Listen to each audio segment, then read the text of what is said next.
In this series, I've been sharing different ways perpetrator imitating alters may be attempting to help, even though you may not be experiencing it as helpful. Today, I want to talk about how these abusive sounding protector parts can be acting with your best interest in mind when it comes to other people. Your actual abuser may have worked to keep you isolated and helpless by keeping you from developing caring relationships with others.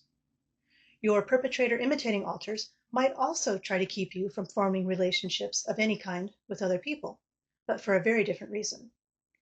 These parts watched your abuser or abusers and concluded, understandably, that what you can expect from other people is abuse and pain. The obvious and rational decision from this point of view is to simply avoid forming relationships of any kind.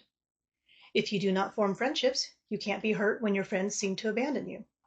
These people cannot ridicule you and hurt you that way either.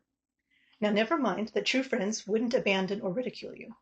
These perpetrator imitating parts are working on limited information based primarily on your abuser or abusers.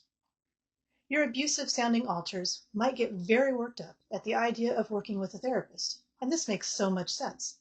A therapist can be seen as someone holding the power of a relationship, and people who had power in the relationships you had as a child abused that power and traumatized you. It's logical for your protector parts to conclude they should protect you by preventing you from working with a therapist since, as they believe, the therapist will abuse and traumatize you too. In short, caring about another person gives that other person the ability to hurt you deeply, and your protective perpetrator imitating parts are keenly aware of this and work tirelessly to try to prevent anyone from hurting you again. Their intentions are good, but misguided because they don't have all the facts that you as an adult have. So how does this land on you? Does it make a weird kind of sense? I would really love it if you'd leave your comments below and I will reply to them. In the next video in this series, I will talk about 2 other motivations that may be driving your protector parts who imitate your abusers.